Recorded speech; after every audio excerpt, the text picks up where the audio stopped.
A father's impossible choice. When success demands everything. At 4:17 a.m., a single father types 8 words that will destroy his career or save his daughter's life.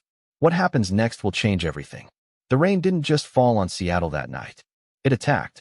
Fat droplets hammered against the windows of the small craftsman house on Meridian Avenue, each one a tiny fist demanding entry. The sound should have been soothing, the kind of white noise that lulled the city's tech workers into their precious few hours of sleep. But for Daniel Reed, sitting hunched over his laptop at the kitchen table, the rain was an accusation. Every drop seemed to whisper the same question. What kind of father are you? The blue light from his screen cast harsh shadows across his face, highlighting the stubble he hadn't had time to shave in 3 days, the circles under his eyes that had gone from purple to nearly black. His coffee had gone cold hours ago, a film forming on its surface like ice on a forgotten pond. The mug still bore the cheerful inscription his daughter had picked out last Christmas. World's best dad. The irony wasn't lost on him. Daniel's fingers had been flying across the keyboard for 6 hours straight, chasing a bug through thousands of lines of code like a detective pursuing a ghost. The deadline was in 4 hours. The client was in Tokyo. The contract was worth $47 million.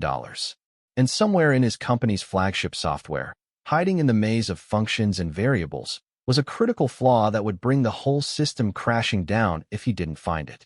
He'd found 12 other bugs tonight. 12 problems that his team should have caught weeks ago, but hadn't because they were stretched too thin. Because Evelyn Cross demanded the impossible from everyone and somehow got it. Because saying no to the CEO of Cross T Solutions wasn't just career suicide. It was actual suicide in an industry where her word could blacklist you permanently. But the 13th bug eluded him. His eyes burned. The code blurred. He reached for his coffee, remembered it was cold, drank it anyway. The bitter taste matched his mood. That's when he heard it. Daddy. The voice was so small, so fragile that for a moment Daniel thought he'd imagined it. But when he turned around, his heart stopped. Lily stood in the doorway of the kitchen, her small frame backlit by the night light in the hallway. She was wearing her favorite pajamas, the ones with the purple unicorns that were getting too small for her now. Her light brown hair was matted with sweat, sticking to her forehead and cheeks. In her arms, she clutched Mr. Hopsworth, the stuffed rabbit that had been her constant companion since her mother died. Even from across the room, Daniel could see that she was trembling. Baby girl, what's wrong? He was out of his chair before he finished the question, crossing the kitchen in 3 long strides. When he pressed his palm to her forehead, the heat radiating from her skin made him pull back in shock. Jesus, Lily, you're burning up. I don't feel good, she whispered, and then her knees buckled. Daniel caught her before she hit the floor, scooping her up into his arms. She weighed nothing, 42 pounds according to her last checkup, which the pediatrician had said was in the 20th percentile for her age. She needs to eat more, the doctor had advised, and Daniel had nodded and smiled, and said nothing about the fact that getting his daughter to eat anything lately was like negotiating a hostage situation. I've got you, sweetheart. I've got you. He carried her to the couch in the living room, laying her down gently and pulling the throw blanket over her.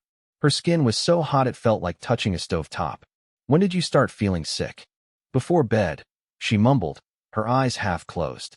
But I didn't want to bother you. You said the project was important. The words hit Daniel like a physical blow.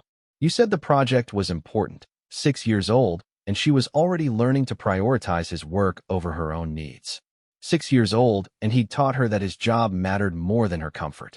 What kind of father was he?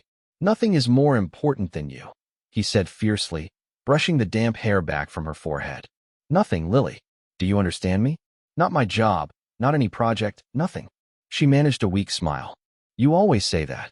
I mean it. Then why are you always working? Daniel had no answer for that.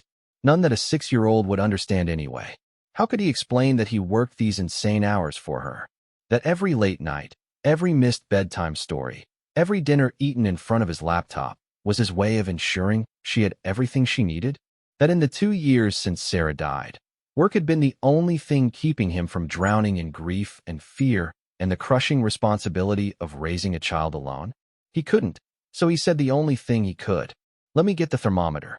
The number on the digital display made his blood run cold. 103.7 degrees Fahrenheit. Daniel tried to remember what the pediatrician had said about fevers. Above 102 was concerning. Above 104 was dangerous. They were in the middle zone, the place where he had to make a decision. Wait and see if it came down with children's Tylenol or rush her to the emergency room.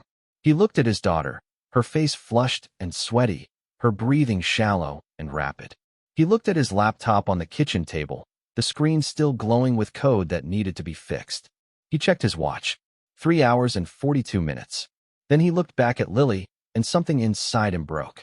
Or maybe it was something that had been broken for a long time, finally snapping into pieces too small to ignore. He pulled out his phone and dialed Dr. Martinez's emergency line. While he waited for the answering service to connect him, he grabbed the children's Tylenol from the medicine cabinet and carefully measured out the dose. Lily swallowed it without complaint, which worried him more than if she'd fought him on it. The on-call nurse was calm and professional. Yes, 103.7 was high, but not immediately dangerous. Give the fever reducer, lukewarm bath to bring down her temperature. Monitor closely. If it went above 105, or if she showed signs of difficulty breathing, confusion, or seizures, bring her in immediately. Otherwise, call first thing in the morning for an appointment. Daniel thanked her and hung up.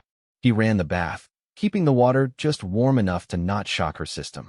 Lily barely protested when he lifted her into the tub, which scared him more than anything else.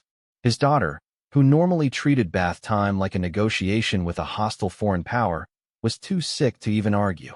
While she soaked, he changed her sweat-soaked sheets, set up a small camp on the couch with pillows and blankets, and filled a cup with ice water. By the time he got her out of the bath, dried off, and into fresh pajamas, it was 4:15 a.m. The Tokyo deadline was in 3 hours and 28 minutes. Daniel settled Lily on the couch, Mr. Hopsworth tucked securely under her arm. He took her temperature again. 100.1. The Tylenol was working. Her breathing had evened out. She looked at him with those big brown eyes, Sarah's eyes, and said, "You should finish your work, Daddy. I'm okay now." And that's when Daniel Reed made a decision that would change everything. He walked back to the kitchen table. The laptop was still there, still glowing, the code still broken. In 3 hours and 26 minutes, the Tokyo office would come online expecting a finished product. Without it, the deal would collapse. Cross T would lose $47 million. Evelyn Cross would lose her mind. And Daniel would probably lose his job. He sat down. He opened his email, and he began to type. Miss Cross, effective immediately, I resign from my position as Senior Systems Architect at Cross T Solutions. His hands were shaking as he wrote it. Not from fear, though there was plenty of that, but from something else.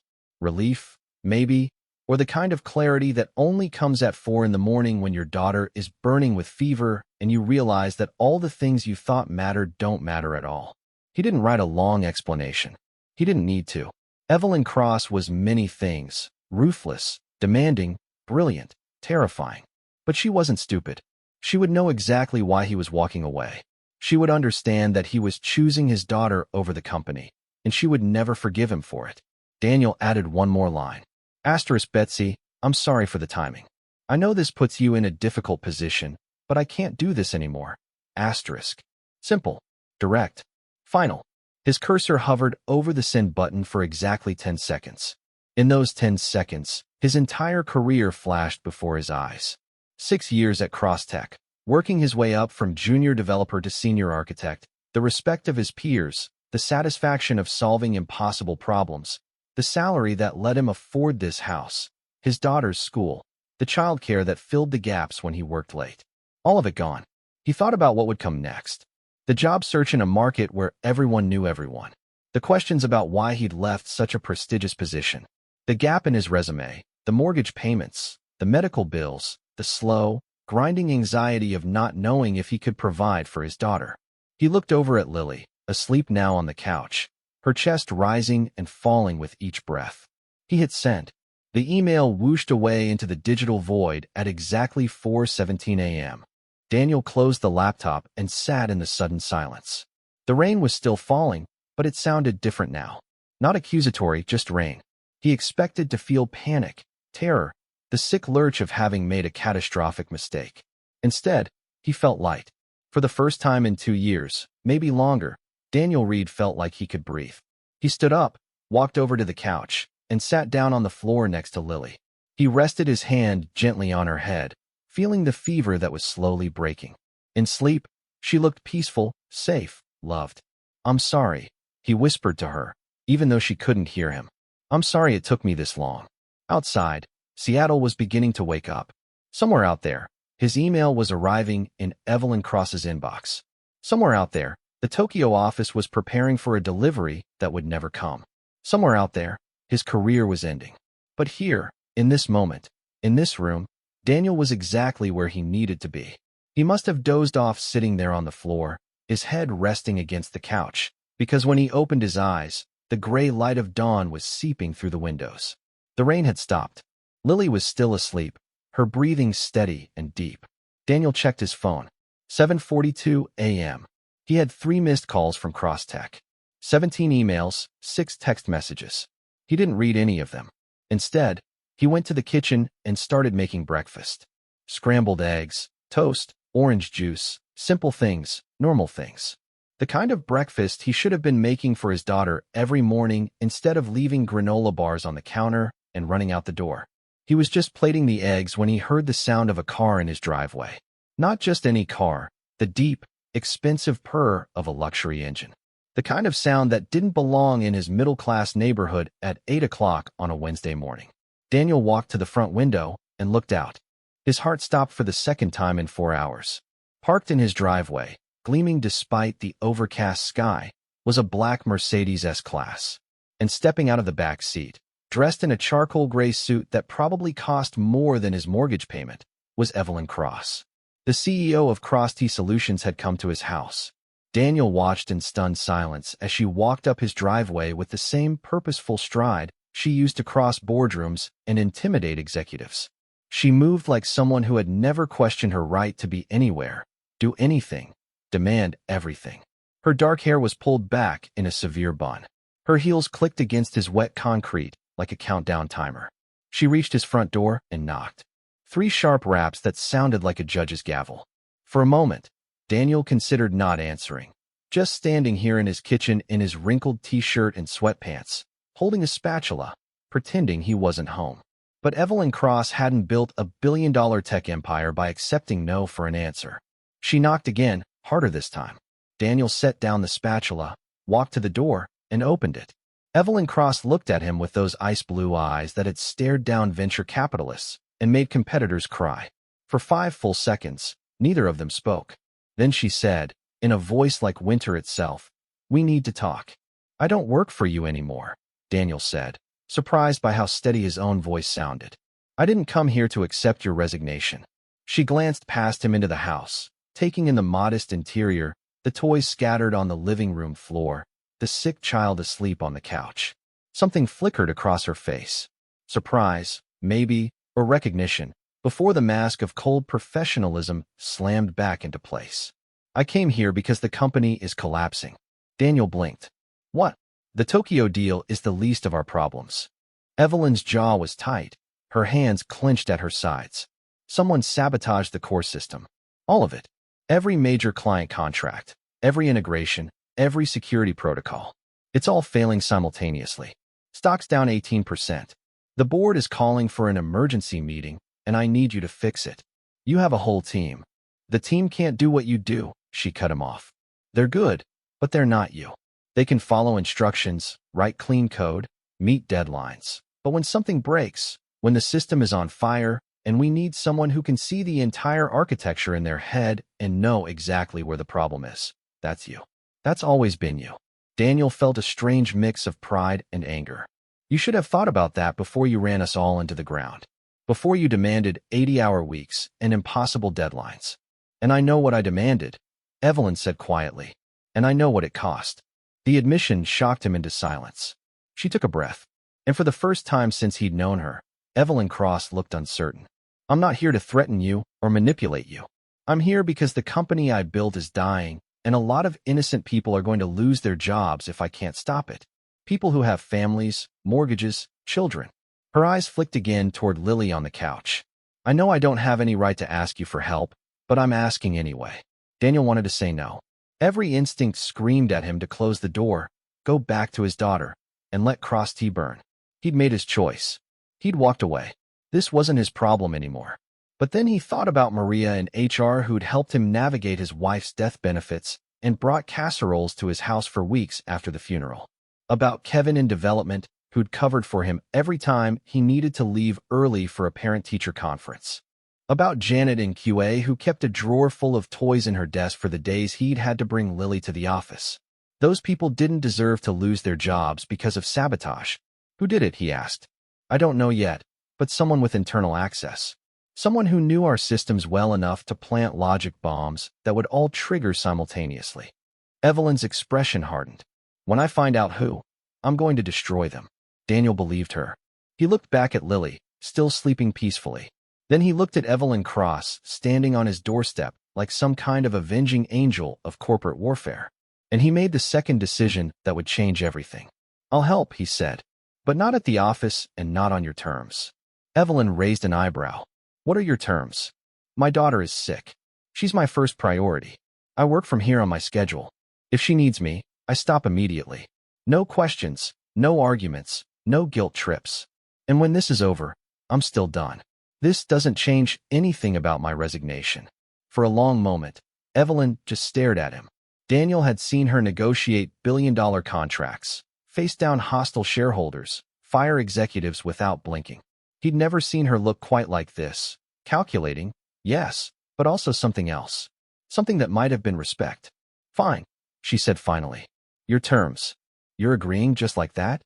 I'm not agreeing to like it, but if that's what it takes to save my company, then yes.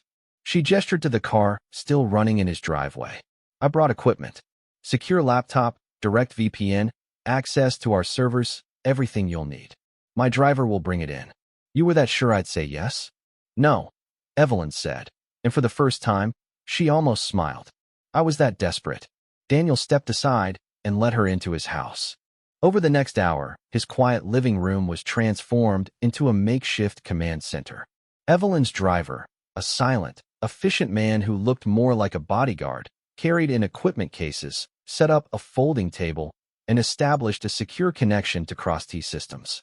All while Lily continued to sleep, oblivious to the fact that one of the most powerful women in tech was currently standing in her living room. Daniel checked his daughter's temperature, down to 100.2, before settling at the improvised workstation. The moment his fingers touched the keyboard and he pulled up the system logs, he slipped into that focused state where everything else fell away. This was his gift, the thing that had made him valuable to Evelyn Cross in the first place. The ability to see patterns where others saw chaos, to understand the intricate dance of data and code and logic that made complex systems work. What he saw in the logs made his blood run cold. This isn't just sabotage, he said, scrolling through screen after screen of corrupted data. This is sophisticated. Whoever did this had months to plan it. They knew exactly where to strike to cause maximum damage. Evelyn stood behind him, looking over his shoulder. Can you fix it? Maybe, but first I need to understand the full scope. He pulled up another screen, then another. His mind was already building a mental map of the damage.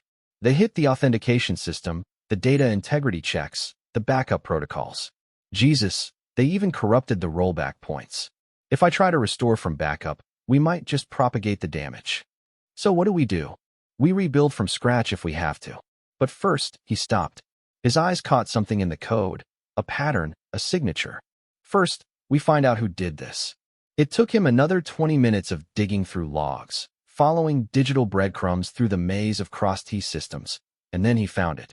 A single line of code hidden in a routine update from 3 months ago that had started it all. The username attached to the commit made him sit back in his chair. What? Evelyn demanded. Who is it? Daniel pointed to the screen. Marcus Holloway. The color drained from Evelyn's face. That's not possible. It's his credentials, his login, his code signature. Marcus Holloway was Cross-T's chief technology officer, Evelyn's second-in-command. The man who had built the company's technical infrastructure alongside her from the very beginning. If Marcus was the saboteur, he wouldn't, Evelyn said, but her voice was hollow. We've worked together for 12 years. He's my friend. Daniel turned to look at her. When was the last time you actually talked to him? Not about work, about anything real. Evelyn's silence was answer enough. People change, Daniel said quietly. Or maybe they were always who they were, and we just didn't want to see it. Before Evelyn could respond, her phone rang. She answered it, listened for 10 seconds, and her expression went from shock to fury so fast Daniel almost missed the transition. "Say that again," she said into the phone, her voice deadly calm. Daniel couldn't hear the response, but he watched Evelyn's knuckles go white around the phone. "I see. Call an emergency board meeting. 2 hours. I'll be there." She hung up and turned to Daniel. "Marcus just resigned 30 minutes ago, and he started talking to our biggest competitor. A buyout attempt, a hostile takeover. He's been feeding them information for months, setting this up. The sabotage was just the final push to tank our stock price so they could swoop in and buy us for pennies." Evelyn's laugh was bitter. "It's actually brilliant. I would admire it if it wasn't going to destroy everything I've built." Daniel stood up from the computer. "Then we stop him." "How?" "Even if you can fix the systems, it'll take days, maybe weeks. The board won't wait that long. They'll force a sale to cut their losses. Then we don't fix everything. We fix enough to prove the company isn't dying, just wounded. We show them the sabotage, prove Marcus did it, and turn this from a company in crisis into a company that survived an attack. That's a very different story for your stock price." Evelyn stared at him. "You can do that in 2 hours?" "No," Daniel said honestly. "But I can do it in 4, maybe 5. The board meeting, stall them. You're good at that." For the first time since she'd arrived, Evelyn Cross smiled. A real smile, sharp and fierce. "You're right, I am." She pulled out her phone and started making calls, pacing back and forth across his living room like a general planning a battle. Daniel turned back to the computer and dove into the code. He lost track of time after that. The world narrowed to lines of code, system logs, corrupted data structures that needed to be unwound like tangled fishing line. He wrote patches, tested them, rewrote them when they failed. His fingers flew across the keyboard in a rhythm that was almost musical.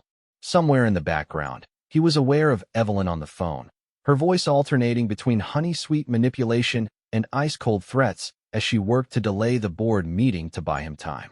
He was aware of Lily waking up, her fever broken, asking for water in a small voice. And he was aware of what happened next, even though it took him a moment to process it. Evelyn Cross, CEO, billionaire, terror of the boardroom, knelt down next to the couch where Lily lay and said, "Your daddy is doing something very important right now. Would you like some water? I can get it for you." Lily looked at the stranger in the expensive suit with the serious face and said, "Who are you?" "I'm Evelyn. I work with your dad. Are you his boss?" "I used to be. Now I'm not sure what I am." Lily considered this, then said, "Can you make Mickey Mouse pancakes?" Evelyn blinked. "I what?" "Mickey Mouse pancakes with the ears. Daddy makes them when I'm sick, but he's busy." Daniel almost stopped working to watch this. Evelyn Cross, who ate power for breakfast and crushed competitors for lunch, was being asked to make Mickey Mouse pancakes by a 6-year-old. "I don't know how to make pancakes," Evelyn admitted. "I can teach you," Lily said. "Seriously, but you have to get the years right. They're the important part." And that's how Daniel Reed ended up working to save a billion-dollar company, while the CEO of said company stood in his kitchen getting instruction on pancake making from a first grader. "No," Lily was saying, peering over the edge of the counter from the stool Evelyn had carefully positioned for her. "The ears have to be smaller and rounder. That looks like a mouse with mushrooms." "These are more challenging than venture capital negotiations," Evelyn muttered, but she tried again, and this time, Lily nodded approvingly. Daniel felt something in his chest loosen, something he hadn't even known was tight. This moment, surreal as it was, felt more real than anything he'd experienced in months. His daughter teaching someone how to care. The most powerful woman he knew, humbling herself to flip pancakes in his kitchen. And him doing what he did best, but on his own terms, in his own space, with the people who mattered most just a few feet away. This was what balance looked like. It took him 4 hours and 17 minutes to reconstruct enough of Krusty's core systems to prove they were salvageable. He couldn't fix everything. That would take weeks, just like he'd said. But he fixed enough. And more importantly, he documented everything. The sabotage trail. Marcus's fingerprints all over it. The timeline that proved premeditation. When he finally sat back from the computer, his eyes burning and his back aching, Lily and Evelyn were sitting at the kitchen table together, sharing the slightly lopsided Mickey Mouse pancakes and discussing, Of all things, stuffed animals. Mr. Hopsworth is very old. Lily was explaining seriously. He was my mommy's when she was little. Daddy says that makes him special. It does, Evelyn said. And there was something soft in her voice that Daniel had never heard before. Things that connect us to people we love are always special. Did you have a stuffed animal when you were little? I did. An elephant named Peanut. What happened to him? I'm not sure. I think I lost him when we moved houses. Evelyn looked genuinely sad about this, which was perhaps the most surprising thing Daniel had witnessed all day. That's really sad, Lily said with the brutal honesty of childhood. Then, making a decision that would have shocked every executive at Cross T, she added, "You can share, Mr. Hopsworth, if you want. Daddy says sharing is important." Evelyn looked at the worn stuffed rabbit like it was the most precious thing in the world. "Thank you, Lily. That's very kind." Daniel cleared his throat. "It's done." Both of them turned to look at him. "The systems," he clarified. "Enough of them. And I have the evidence you need." He pulled up the final summary on his screen. Marcus left a trail. He was careful, but not careful enough. The board will see exactly what happened and who did it. Evelyn crossed the room in 3 strides and looked at the screen. Daniel watched her face as she processed the information, the sabotage, the betrayal, the calculated cruelty of someone she'd trusted for over a decade. "When is your board meeting?" he asked. She checked her watch. 22 minutes. "Can you send me everything?" "Already done. It's in your secure email." Evelyn nodded, then surprised him by turning to Lily. "Thank you for the pancakes and for letting me share, Mr. Hopsworth." "You're welcome. Will you come back?" Evelyn hesitated, glancing at Daniel. "I don't know. You should. Daddy needs more friends." Out of the mouths of babes, Daniel walked Evelyn to the door. The black Mercedes was still in his driveway, her driver waiting patiently. The morning had burned off into a clear afternoon, sunlight finally breaking through Seattle's eternal cloud cover.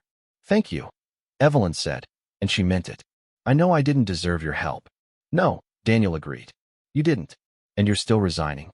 "Yes." She studied his face for a long moment. "You're different here in your home with your daughter." "I'm myself," Daniel finished. "That's the problem with Cross T. With that whole world, it requires you to be someone else. Someone smaller. Or bigger. But never just you." "Is that what I did to you? Made you smaller?" Daniel thought about it. "No, I did that to myself. You just made it easy." Evelyn flinched like he'd slapped her, but she didn't argue. "If you ever change your mind," she said, "I won't." "I know." She started down the steps, then paused. "For what it's worth, Lily is lucky to have you." "I'm lucky to have her." Evelyn nodded and walked to her car. Daniel watched until it pulled away, then closed the door and leaned against it. Lily appeared at his elbow. Mr. Hopsworth clutched in her arms. "Is she gone?" "Yeah, baby.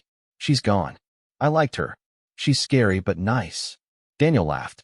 Actually laughed for the first time in what felt like forever. "That's the best description of Evelyn Cross I've ever heard." "Are you going back to work?" "No," Daniel said. And this time he was certain. "I'm done with that job. I'm going to find something different, something better." "But what's better than your job? You said it was important." Daniel knelt down so he was eye level with his daughter. "You know what's important? Being here. Being with you. Having time to make pancakes and read stories and be the dad you deserve." He touched her forehead. "Cool now. The fever completely gone. I lost sight of that for a while, but I see it now." Lily wrapped her small arms around his neck. "I love you, Daddy. I love you too, sweetheart. More than anything in the world." They stayed like that for a long moment, father and daughter, in the quiet of their modest house, with its worn furniture and toys scattered on the floor. Outside, Seattle hummed with its usual Wednesday afternoon energy. People rushing to meetings, pursuing careers, chasing success. Inside, Daniel Reed had already found everything he needed. His phone buzzed. A text from a number he didn't recognize. Asterisk board meeting postponed. Marcus attempting to flee. FBI involved.